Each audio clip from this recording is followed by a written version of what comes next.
अस्सलाम वालेकुम। टेपिए के नए एपिसोड में आपका बहुत वार्म वेलकम। उसामा, मैंने बड़ा कम देखा है पीसीबी ने अपने आप को करेक्ट किया हो, लेकिन फाइनली देख लिया। Video I history of Pakistani cricket में, क्रिकेट के ऊपर, और उस पे इमरान खान नहीं थे और लोगों ने शोर मचाया। तो फाइनली अपनी गलती माने बगैर लेकिन एक नई वीडियो आ गई जिसमें आप वो हैं। सो मुबारक हो आपको। बिल्कुल। और उसमें ना सिर्फ इमरान खान जो पहली वीडियो थी उसमें काफ़ी, जिस तरह मिसबाह उल हक का जिक्र नहीं था जो पाकिस्तान टेस्ट टीम नंबर 1 बनी थी 2016 में, इसी तरह यूनुस खान का कोई ख़ास जिक्र नहीं था, और जो और भी कई मिसिंग थी। इस तरह एशियन गेम्स में पाकिस्तान सना मीर के अंडर 2 दफ़ा गोल्ड मेडल जीता है, उसका जिक्र नहीं था। तो वो उन्होंने उस सबको रिलीज़ कर दिया। तो इट्स गुड कि पीसीबी ने रियलाइज़ किया, और पीसीबी के लिए भी लाइक ये पहली दफ़ा ही था कि उनको अपने फ़ैन से इतना फीडबैक नेगेटिव मिला हो। लाइक इससे पहले जब भी आप देखें पीसीबी जो भी चीज़ वीडियो रिलीज़ करता है तो उसकी अच्छी ही उनको फीडबैक मिलता है, लोग पसंद करते हैं उस पर। वो बल्कि हम कुछ कभी पीसीबी को या किसी प्लेयर को कहें तो लोग नीचे से आ जाते हैं कि कुछ ना कहो। बिल्कुल, और बहुत तारीफ़ करते हैं। तो ये पहला था कि उस पर पीसीबी को बहुत शदीद किस्म का बैकलैश मिला, और उसमें खिलाड़ी भी थे और न्यूज़ एजेंसीज भी थी और वो सारी थी। और ये अच्छी बात है कि उन्होंने अपनी गलती रियलाइज़ की, क्योंकि पाकिस्तान क्रिकेट बोर्ड का भी यही मौक़िफ़ है और पाकिस्तान का भी यही मौक़िफ़ कि हम खेल को सियासत से जो है कोई लेना देना नहीं है। तो इसलिए अच्छा है कि उन्होंने अपनी गलती को रियलाइज़ किया और एक एडिटेड वीडियो वापस अपलोड कर दी। अच्छा उसामा, अब इंक्रीजिंगली हमारा जो है ना क्रिकेट की बारे में बात में इजाफा होता चला जाएगा हमारे शोज़ में। उसकी वजह ये है कि वर्ल्ड कप आ रहा है। बिल्कुल। सो उससे पहले वर्ल्ड कप का तो पता नहीं स्क्वाड अनाउंस हुआ है कि नहीं हुआ, लेकिन पाकिस्तान वर्सेस अफगानिस्तान का हो गया है और एशिया कप का भी शायद हो गया। जी बिल्कुल। अच्छा, उसमें आपके ख्याल में ठीक है स्क्वाड, नहीं ठीक, क्या मसले हैं? दूसरा ये है कि फ़हीम अशरफ खेल रहा है नहीं खेल रहा है, वो कब पता लगेगा? एक तो ये जो पाकिस्तान का स्क्वाड है एशिया कप का और अफ़गानिस्तान सीरीज़ का, it is after very long time कि पाकिस्तान का ओडीआई का इतना सेटल्ड स्क्वाड है कि अगर आप कहें तो पाकिस्तान की जो 11 है या पाकिस्तान के जो पहले 12-13 खिलाड़ी हैं, दे पिक देमसेल्व्स खुद ही से। लाइक उनके लिए आपको ये नहीं कहने की ज़रूरत कि जी शायद उसको पिक कर लें या उसको पिक कर लें। तो इन टर्म्स ऑफ दैट ये बहुत सेटल्ड ओडीआई स्क्वाड है। आपके टॉप ऑर्डर आपको पता है जी, फ़खर, इमाम और बाबर है।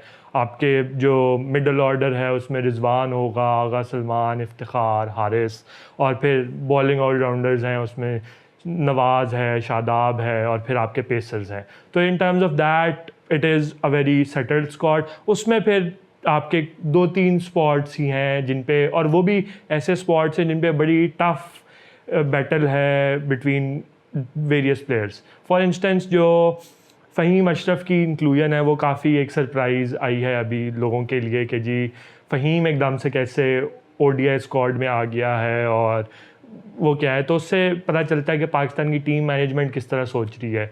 वो एक उनको चाहिए बॉलर और जो बैट्समैन जो बॉलिंग ऑलराउंडर हो, लेकिन फ़ास्ट बॉलिंग ऑलराउंडर हो, बिकॉज पाकिस्तान के पास स्पिन बॉलिंग ऑलराउंडर तो हैं, तो फास्ट बॉलिंग ऑलराउंडर की तलाश है। और क्योंकि जो पाकिस्तान का मैनेजमेंट सेटअप है, ग्रांट ब्रैडबर्न, और इन्होंने पाकिस्तान क्रिकेट के साथ पिछले 7-8 साल से काम किया है नेशनल हाई परफॉर्मेंस सेंटर में भी और सब जगह पे, तो वो फ़हीम के पोटेंशियल को समझते हैं। और फ़हीम ने अभी रिसेंटली जो PSL हुआ था और उनमें अच्छी परफॉर्मेंस दिखाई थी। तो वो जो मेरे ख्याल से जो इनकी थिंकिंग है वो यही है कि अगर फॉर इंस्टेंस पाकिस्तान इफ्तिखार और आगा सलमान दोनों को खिलाता है तो वो दोनों बैट्समैन भी हैं, साथ ऑफ स्पिन बॉलिंग भी कर लेते हैं। तो पाकिस्तान ये इस तरह सोच सकता है, जो मेरे ख्याल में जो टीम मैनेजमेंट का ख्याल था, कि पाकिस्तान दोनों को खिलाने की बजाय, क्योंकि दोनों ही ऑफ स्पिन करते हैं, तो अगर एक पेस बॉलिंग ऑलराउंडर खिला लें जो बैटिंग भी कर सकता हो, और आपके पास शादाब और नवाज़ भी हैं जो बैटिंग कर सकते हैं, प्रॉपर बैट्समैन हैं और बैटिंग ऑलराउंडर्स हैं, तो उसके साथ आप एक वैरायटी आ जाएगी बॉलिंग में कि आपके पास 3 पेसर्स के साथ एक मीडियम पेस बॉलर भी होगा, जहाँ कहीं अगर कंडीशंस हों तो उसको यूटिलाइज़ कर सकते हैं। बट ऑल्दो उस पर थोड़ी क्रिटिसिज्म भी आ रही है इन द फॉर्म ऑफ कि जी शायद इंडिया में वर्ल्ड कप होना है या श्रीलंका में एशिया कप होना है तो आपको स्पिनर चाहिए। But I don't think so कि इतनी कोई क्वेश्चनेबल ये डिसीजन है, it is a good decision overall to have Faheem in the squad. अच्छा, तुम्हारे ख्याल में इमाद वर्सेस नवाज में नवाज क्लियर कट विनर है या कुछ बीच में पसंद नापसंद वाला मामला भी है? एक्चुअली मेरे ख्याल से ऑल्दो इमाद ने पिछले 1 साल में बेहतरीन परफॉर्मेंस दिखाई है, वो PSL हो, CPL हो, इंग्लैंड का T20 ब्लास्ट हो, 100 हो, नहीं, इंटरनेशनल भी जब पाकिस्तान को रिप्रेजेंट कर रहा था तो टॉप 10 ऑलराउंडर्स में से था। लेकिन जो इमाद का ODI क्रिकेट में मसला है कि नवंबर 2020 से अब तक उसने कोई ODI क्रिकेट खेली नहीं, तो उसलिए फिर वो जो T20 क्रिकेट है कि आपने 4 ओवर करवाने हैं, आपने रिस्ट्रिक्ट करना है बैट्समैन को, बैट्समैन शॉट मारने आपके पीछे आएंगे ही आएंगे, तो उसमें आपने स्मार्ट बॉलिंग करके करना है। लेकिन ODI क्रिकेट ऐसी है कि उसमें आपको ऐसे फेजेस आते हैं गेम में जहाँ पे आपने विकेट बाय करनी होती है, तो वो मेरे ख्याल से नवाज़ को थोड़ा एज मिलता है कि in terms of buying a wicket Nawaz थोड़ा बेहतर बॉलर है इन टर्म्स ऑफ इमाद, तो उस वजह से थोड़ा मुझे लगता है कि नवाज़ को प्रेफरेंस मिलती है। वरना लाइकिंग डिसलाइकिंग अगर होता तो फिर PSL के बाद इमाद पाकिस्तान टीम में आए, न्यूजीलैंड सीरीज़ भी खेले, अफ़गानिस्तान सीरीज़ भी खेले, तो वो तो मेरे ख्याल से उसको रद्द कर दिया है कि वो लाइकिंग डिसलाइकिंग वाला चक्कर है। अब भी उनकी क्योंकि वो खेले नहीं है तो इस वजह से मेरे ख्याल से वो उनकी जगह नहीं बन सकी स्क्वाड में। बिल्कुल ठीक है। अच्छा, पाकिस्तानी वुमेन्स क्रिकेट के लिए बड़ी अच्छी खबर है कि साउथ अफ्रीका आ रहा है पाकिस्तान। बिल्कुल, बहुत बहुत अच्छी खबर है, और ये पहली दफ़ा है कि साउथ अफ्रीका की वुमेन्स टीम पाकिस्तान आ रही है। और एक तो इस दफ़ा पाकिस्तान, ये start off Pakistan women's season है, उसके बाद बांग्लादेश ने भी आना है और भी वेस्ट इंडीज़ की टीम भी एक्सपेक्टेड है, तो एक उनके लिए काफ़ी एक्शन पैक सीज़न होगा।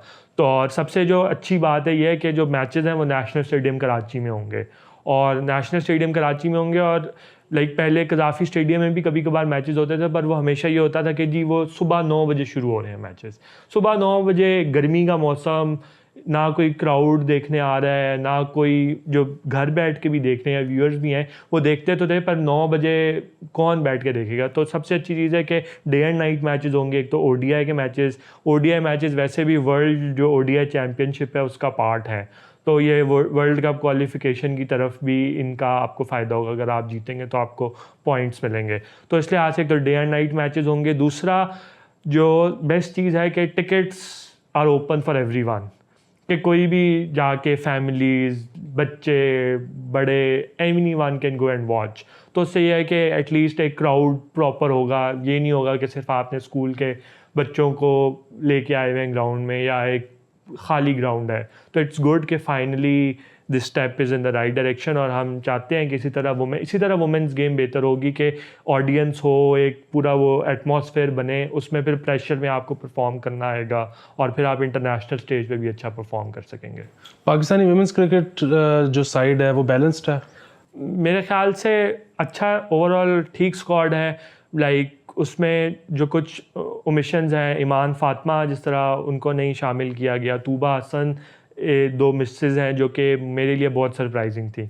एक तो Tuba Hassan leg spin bowler हैं और she has been part of the team regularly, अभी T20 वर्ल्ड कप था उसमें भी खेली थी, और काफ़ी अच्छी टैलेंटेड लेग स्पिनर है, तो उनको तो टीम से निकालना मुझे समझ में से बाहर है। ऑल्दो अरूब शाह हैं टीम में जो कि लेग स्पिन बॉलिंग करती हैं, but Tuba Hasan is a far better leg spinner than Aroob Shah. और स्पेशली वुमेंस क्रिकेट में तो लेग स्पिनर्स की इंपॉर्टेंस ही बहुत ज़्यादा है, क्योंकि उस दिन मैं 100 का मैच देख रहा था और उसमें एक लंदन स्पिरिट्स की टीम में वो at a time 2 leg spinners खेल रहे थे, और उन 2 लेग स्पिनर्स ने अपनी जो 8 ओवर्स थे उसमें उन्होंने 20 रन से भी कम दिए और 4 से 5 विकेटें ले ली।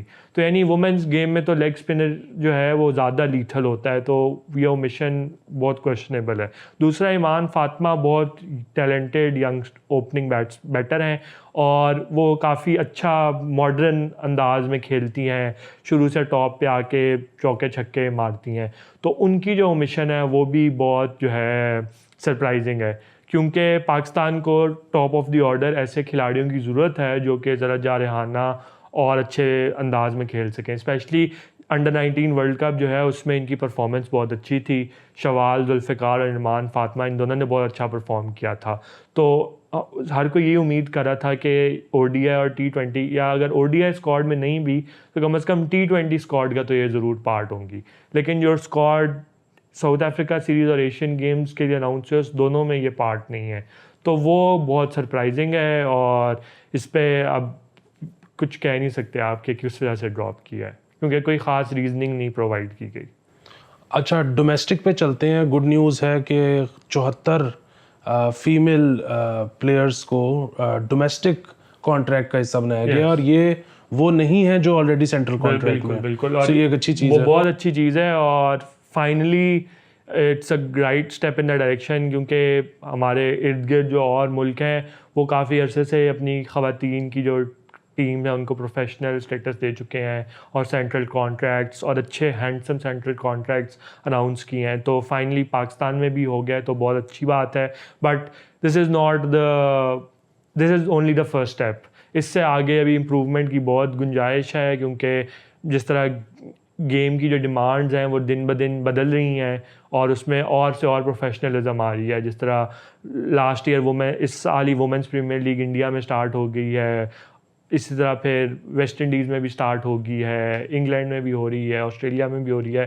तो दिन ब दिन प्रोफेशनलिज्म बढ़ती जाएगी। तो उसके साथ कैचअप करने के लिए इम्पॉर्टेंट है कि आप भी अपने जो खिलाड़ी हैं उनको इंसेंटिवाइज़ करें, और वो इंसेंटिवाइज़ तब भी होंगे कि आप उनको अच्छे कॉन्ट्रैक्ट्स देंगे। लेकिन जो सबसे अच्छी चीज़ है इसकी कि इसमें 54 खिलाड़ी ऐसे हैं जो अंडर 19 या इमर्जिंग खिलाड़ी हैं। और उसमें भी जो सबसे अच्छी चीज़ है कि ये सारे पाकिस्तान से, लाइक आपको इसमें उकाड़ा से लोग भी मिलेंगे, आपको साउथ KP से भी मिलेंगे, नॉर्थ ऑफ KP से भी, सिंध, बलूचिस्तान, यानी सारे पाकिस्तान से खिलाड़ी जो हैं, इन खिलाड़ियों में जो 74 खिलाड़ियाँ शामिल हैं। तो इस लिहाज से एक वाइड स्प्रेड ऑफ प्लेयर्स है, और उससे उम्मीद करते हैं कि पाकिस्तान में जो वुमेंस क्रिकेट है वो ज़्यादा फ़रोग पाएगी। अच्छा, एक तरफ तुम तारीफ़ करते हो इतने ज़्यादा प्लेयर्स इकट्ठी इंडक्ट करने की फीमेल्स, दूसरी तरफ जो मर्दों का डोमेस्टिक है उसमें जब टीम्स बढ़ाई गई हैं तो तुम उसके ख़िलाफ़ हो। उसमें यह है कि वुमेंस में तो आपके पास कोई पूल ऑफ प्लेयर्स है ही नहीं, तो उसके लिए तो आपको एक पूल ऑफ प्लेयर्स बिल्ड करने की ज़रूरत है। आपको एक, क्योंकि अभी जो डोमेस्टिक क्रिकेट अनाउंस हुआ तो उसमें वुमेंस का डोमेस्टिक क्रिकेट के बारे में कोई जिक्र ही नहीं था कि हम उसका क्या सिस्टम करेंगे, इतनी टीम्स होंगी, इतने टूर्नामेंट होगा, 4 डे होगा, 1 डे होगा, T20 होगा, तो उस पर तो कोई वो जिक्र होता ही नहीं। तो उस पर तो चलो फाइनली हमें हुआ है कि जी उनको डोमेस्टिक कॉन्ट्रैक्ट्स मिलेंगे, तो इसका मतलब है कि शायद कोई उनका डोमेस्टिक सिस्टम भी स्टार्ट हो जिसमें हमें पता हो कि जी ये इनका 4 डे होगा, ये 1 डे टूर्नामेंट, T20 टूर्नामेंट। लेकिन जो मेंस है वो तो एक सालों से चला आ रहा है रिवायत, तो उसमें हमारे पास टैलेंट पूल की तो कमी नहीं है, क्योंकि उसमें एक पाथवे सिस्टम है, अंडर 13, अंडर 16, अंडर 19, फिर वो उससे डोमेस्टिक में खिलाड़ी आते हैं। तो वो तो एक हमारे पास पाथवे बना हुआ है, क्लब्स हैं, सब कुछ है। तो उसमें आपको क्वांटिटी से ज़्यादा क्वालिटी की ज़रूरत है। तो क्वालिटी, जब आप अगर क्वांटिटी ज़्यादा करेंगे तो क्वालिटी कॉम्प्रोमाइज़ होगी। तो इस तरह भी जो नया, अब हमने पिछले हफ्ते भी बात की थी इस पर, अब उसकी ज़्यादा डिटेल्स हमारे पास आ गई हैं। तो जो 8 टीम्स हैं, फॉर इंस्टेंस कायद-ए-आज़म ट्रॉफ़ी की, वो रीजनल टीम्स हैं, उसमें से 5 टीम्स पंजाब में से हैं, और बाकी जो दूसरी हनीफ मोहम्मद ट्रॉफ़ी है उसमें ऑल्दो क्वेटा और डेरा मुराद जमाली की टीम है, बट जो मेन आपका प्रीमियम टूर्नामेंट है कायद-ए-आज़म ट्रॉफ़ी, उसमें बलूचिस्तान की टीम है ही नहीं, बलूचिस्तान की रिप्रेजेंटेशन ही नहीं है।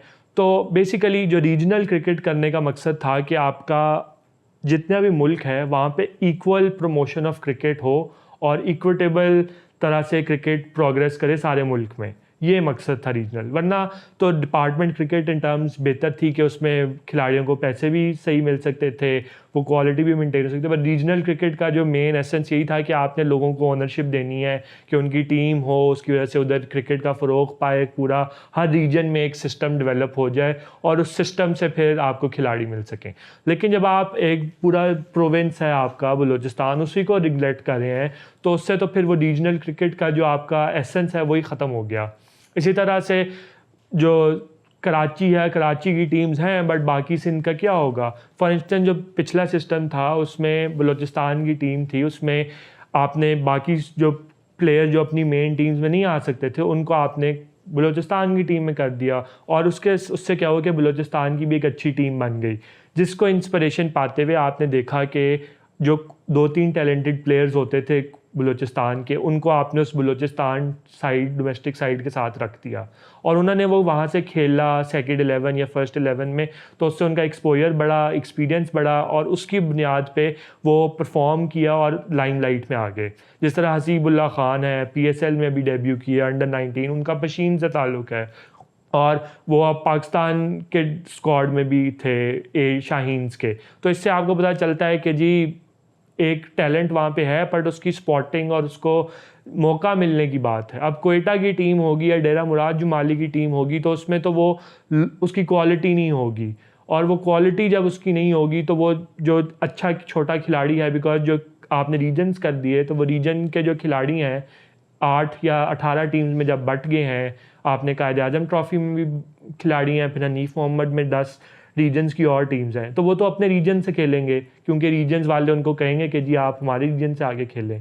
पर जब आगे पास सिर्फ 6 टीम्स थी, तो कई खिलाड़ी थे जो कि आपकी पंजाब की टीम में नहीं आते थे, या साउथ पंजाब की टीम में नहीं आते थे, या कराची की टीम में नहीं आते थे, सिंध की टीम में नहीं आते थे, तो उनको आपने बलूचिस्तान की टीम में कर दिया, और उसकी वजह से बलूचिस्तान की टीम कंपेटिटिव हो गई।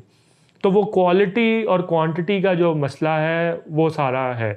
अब इसी तरह जो स्केड्यूल रिलीज़ हुआ है, उसमें सितंबर से लेके अक्टूबर के एंड तक आपकी कायद आजम ट्रॉफ़ी और हनीफ मोहम्मद ट्रॉफ़ी होगी, और उसके बाद आपकी दिसंबर ऑनवर्ड्स टिल जनवरी फरवरी आपकी प्रेसिडेंट ट्रॉफ़ी होगी, जो कि डोमेस्टिक टीम का होगा। तो दैट मीन्स कि आपका सितंबर टिल जनवरी फरवरी आपकी डोमेस्टिक क्रिकेट होगी, और उसमें डिपार्टमेंट्स की अलहदा होंगी क्रिकेट, और आपकी रीजन्स की अलहदा होगी।